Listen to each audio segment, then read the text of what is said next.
कि अपार संभावनाएं होनी चाहिए, अवसर होने चाहिए और शिक्षा और संस्कार के माध्यम से, आप युवाओं के माध्यम से ही हम विकसित भारत 2047 में बनाएं।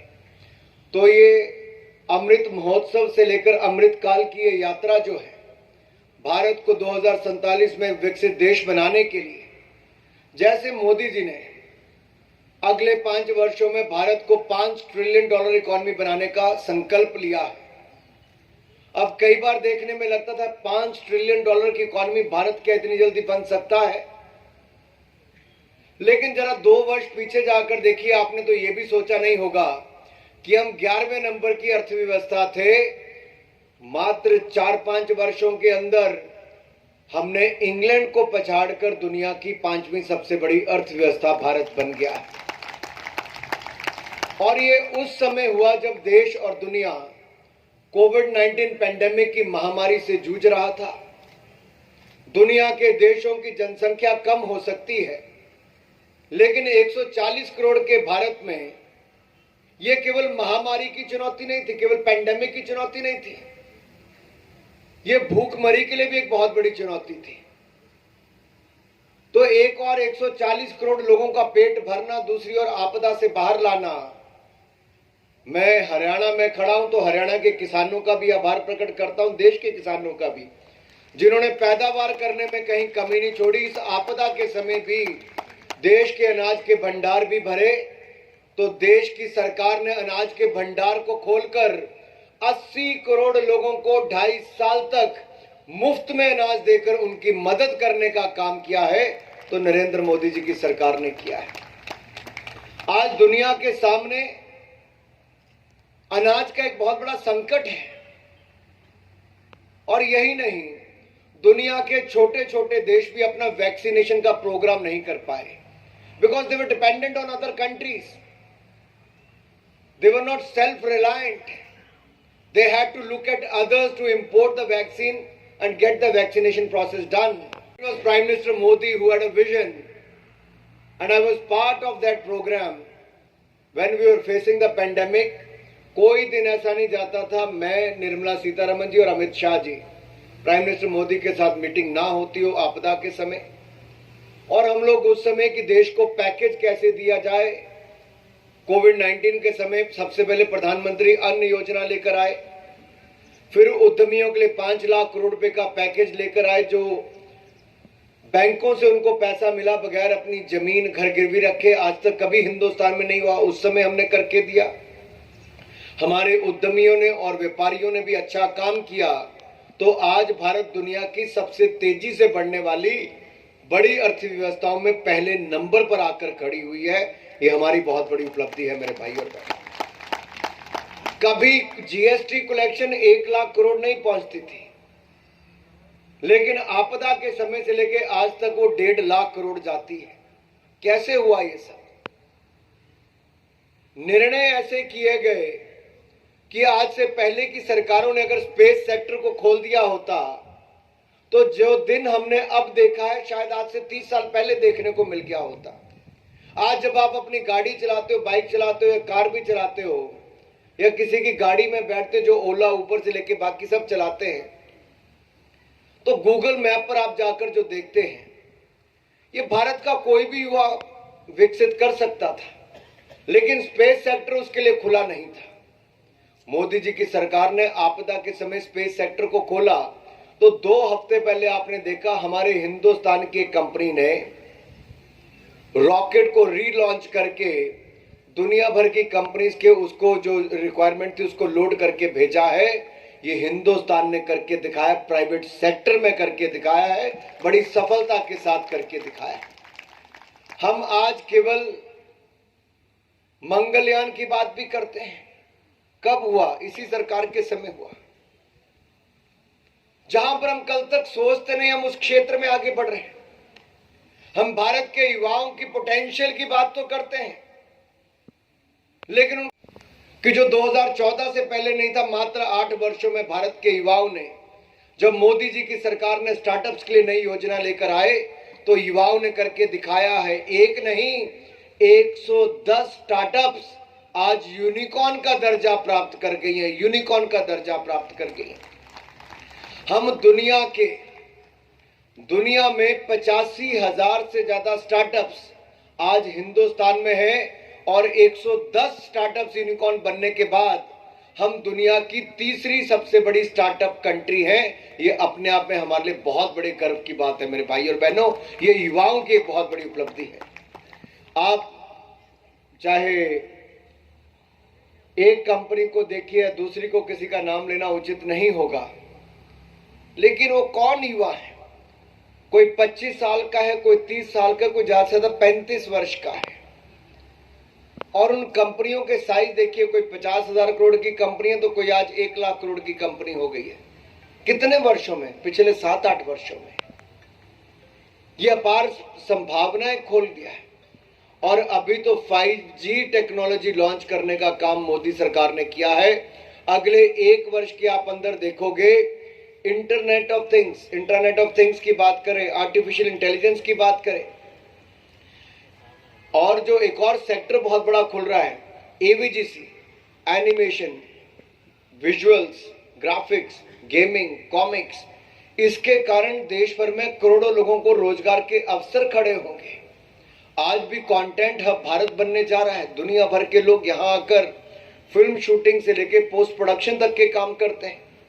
बहुत सारे ऐसे सेक्टर जो हम आज तक देखते ही नहीं थे, उन सेक्टर्स में भी हमें आगे बढ़ने का अवसर मिला है। तो मैं तो आज के युवाओं को यही कहूंगा और एक उदाहरण देकर आपको बताना चाहता हूं। एक बहुत बड़े योद्धा हुए, वो एक के बाद दूसरा राज्य जीतते चले गए। कितनों की तकदीर बदलनी है तुम्हें, कितनों को रास्ते पर लाना है तुम्हें। अपने हाथों की लकीरों को मत देखना, इन लकीरों से भी आगे जाना है तुम्हें। और इसलिए मैं आप सबसे ये कह रहा हूं, because you are not only graduating as students, you are the bright youngsters like yourselves as a national asset. You are the national asset, and your learning and development is crucial for our country to lead the world in various aspects. And I've given some examples to you, from the field of startups to the field of space. Not only this, if you look at the inventions and startups today, one of the inventions, Brajendra ji, is that in the nano urea sector. Now for a farmer, एक किसान को अपने खाद और urea के लिए बोरियां ढोनी पड़ती है। आप अगले 2-3 वर्षों में देखोगे बोरियां ढोने का काम खत्म हो जाएगा। जितना एक बोरी में यूरिया आता है, उससे उतना ही एक बोतल में यूरिया आपको मिल जाएगा। और ये जो ड्रोन आप मेरे ऊपर फूल बरसा रहे थे, वो कभी छिड़काव करने के काम आएगा खेतों में, ये आजकल में शुरू हो गया है। और इससे टेक्नोलॉजी को आप देखिए कितना फर्क पड़ेगा। किसान की लागत भी कम आएगी और उसका मुनाफा भी बढ़ जाएगा। और ये जो हम आमदन दुगनी करने की बात करते हैं किसान की, ये हमने उसकी लागत प्लस 50% मुनाफा तो दे दिया। जो उसको कीमत मिलती थी 2014 में, उससे लगभग 60% ज्यादा हम अब देते हैं। गेहूं और धान पर, दलहन तिलहन पर 70% से ज्यादा देते हैं। खरीद पहले से दुगनी करते हैं।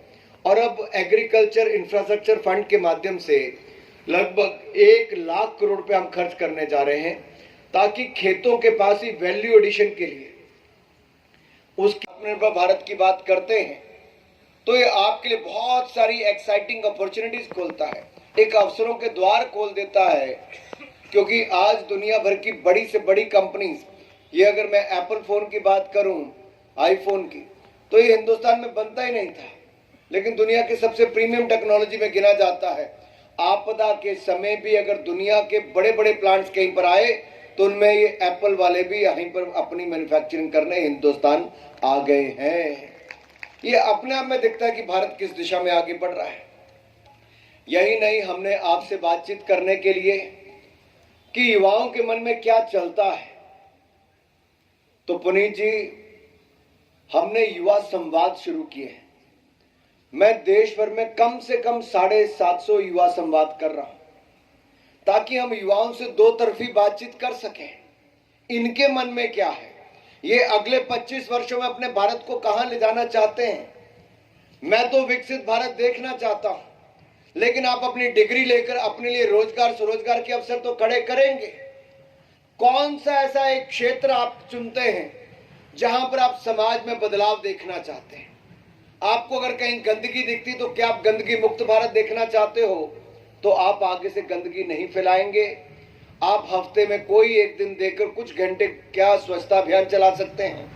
आपको लगता है शिक्षा के माध्यम से हम गरीब से गरीब व्यक्ति को और ज्यादा सक्षम बना सकते हैं? तो क्या आप कुछ बच्चों को शिक्षित करने की जिम्मेदारी ले सकते हो? क्या आपको लगता है कन्या भ्रूण हत्या एक बहुत बड़ी चुनौती है? जैसे हरियाणा ने इसको चुनौती को लिया और अवसर में बदला। 2014 में हरियाणा में 840 बेटियां होती थी 1000 बेटों के मुकाबले, लड़कों के मुकाबले। मैं प्रसन्नता के साथ कह सकता हूं सन 2022 में हरियाणा में 960 से ज्यादा लड़कियां होती है 1000 लड़कों के मुकाबले में। तो हरियाणा ने अपने समाज में वो बदलाव लाकर दिखाया एक प्रयास से। नहीं तो कभी दूसरे राज्यों से बेटियां लाते थे बेटों से ब्याहने के लिए। ये मैं हरियाणा का उदाहरण बता रहा हूं। लेफ्टिनेंट जनरल डीपी वत्स साहब ने ठीक कहा, और जो भाई बरजिंदर जी ने कहा कि हरियाणा वो भूमि है जहां एक दो मेडल नहीं, ओलंपिक्स में आए, कॉमनवेल्थ गेम में आए, डेफ ओलंपिक्स में आए, पैरालंपिक में आए, अगर 50% मेडल किसी एक राज्य से आते हैं तो उसका नाम क्या है? क्या नाम है? 50% हिंदुस्तान के मेडल कहां से आते हैं? हरियाणा से। क्यों आते हैं? क्योंकि समाज ने पहल की, फिर सरकारों ने मदद की, परिवार ने आगे बढ़ाने का प्रयास किया। जिस समाज में कहीं पर यह भी होता था, कन्या भ्रूण हत्या के मामले भी आते थे, वहां की बेटियां कुश्ती में मेडल जीत कर लाती हैं, शूटिंग में मेडल जीत कर लाती हैं, बाकी खेलों में मेडल जीत कर लाती हैं। तो आज मंच पर अगर डिग्रीज मिलने का काम भी हुआ तो वहां पर बेटियों की एक बड़ी संख्या में देखने को मिली। ये अपने आप में बड़ा सुखद अनुभव देखने को मिलता है मेरे भाई। इसी तरह से हमारे लिए एक सुखद अनुभव और सुखद अवसर और भी है। G20 प्रेसिडेंसी, दुनिया के 20 सबसे शक्तिशाली देशों में जो एक ग्रुप है, उन 20 देशों का भारत को अध्यक्षता करने का तब अवसर मिल रहा है जब भारत आजादी का 75वां साल भी मना रहा है। 1 तारीख को यह अवसर शुरू हुआ, अगले साल नवंबर तक हमें अध्यक्षता रहेगी। 200 से ज्यादा मीटिंग भारत के 34 से ज्यादा शहरों में और राज्यों में जाकर होगी। ये अपने आप में बहुत बड़े अवसर भारत की ओर लेकर आ रहा है कि हम भारत की क्षमता को दिखा सकें। इसी में एक Y20 भी होगा युवाओं के लिए, और मेरा डिपार्टमेंट उसको वो भी करने वाला है। इसलिए मैं आप सबसे सुझाव भी मांगता हूं कि आखिरकार उसमें ऐसे कौन से सब्जेक्ट, मुद्दों को लेकर चलना चाहिए जिस पर दुनिया भर के वो युवा काम कर सके। चाहे एनवायरनमेंट पर है, क्लाइमेट चेंज पर है, ड्रग्स पर है, माइग्रेशन पर है, कुछ और ऐसे आपको सुझाव आते हैं तो आप कृपया करके वो भी दीजिए। और प्रधानमंत्री मोदी जी ने अपने मन की बात में बड़े विस्तार में G20 की बात कही भी थी, कैसे एक बहुत बड़ा अवसर हम सबके सामने आ रहा है। So with all these possibilities and these opportunities coming our way, and as you graduate today, I ask all of you to be proactive, embrace innovation, get up to date with the latest technologies, read a lot, learn from others and build your network, and be ready to take on challenges that life will throw at you. And when I say learn a lot, upgrade yourself, you have seen during the pandemic time, it has thrown a big challenge. We have to up. We have seen the CEO of various companies also upgrading. We have seen many who have to आएंगी कि आपको रोजगार किस क्षेत्र में मिलेगा, वहीं स्वरोजगार के क्षेत्र में बहुत बड़ी संभावनाएं खड़ी हो रही हैं। इसलिए मैं आपसे निवेदन करता हूं, आप केवल रोजगार देने वाले नहीं, रोजगार लेने वाले नहीं, रोजगार देने वाले भी बने। राहुल राणा जी हमारे हरियाणा के युवा मोर्चा के अध्यक्ष भी हैं, ये भी यहाँ पर आए हैं। मैं इनका भी स्वागत करता हूँ। हमारे पार्टी के कुछ और वरिष्ठ कार्य कर रहा है, उसको भी साथ में जोड़कर कहीं ना कहीं देखना है, क्योंकि न्यू एजुकेशन पॉलिसी में एजुकेशन के अलावा स्पोर्ट्स, स्किल्स, इन सब पर भी बहुत ध्यान दिया गया है। तो मेरा निवेदन डॉक्टर पुनीत गोयल जी से भी रहेगा और डॉक्टर कौशिक से भी रहेगा कि न्यू एजुकेशन पॉलिसी पर भी आप लोगों को बार बार जानते हैं। ओलंपिक्स में वहाँ पर यूनिवर्सिटीज़ का बहुत बड़ा योगदान रहता है। अमेरिका जैसे देश में तो 100 से ज़्यादा मेडल एक एक यूनिवर्सिटी कई बार जीतती है। आप कल्पना कीजिए। अंत में मैं अपने युवाओं से एक बात जरूर कहूँगा कि जो फिट इंडिया मूवमेंट प्रधानमंत्री मोदी जी ने चलाई है, वो आप सबके लिए है कि आप मेंटली एंड फिजिकली फिट रह सकें।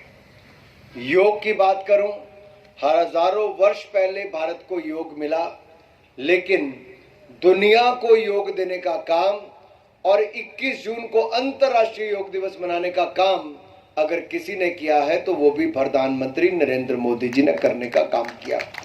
दुनिया भर के लगभग 200 देश अंतर्राष्ट्रीय योग दिवस के रूप में इसको मनाते हैं।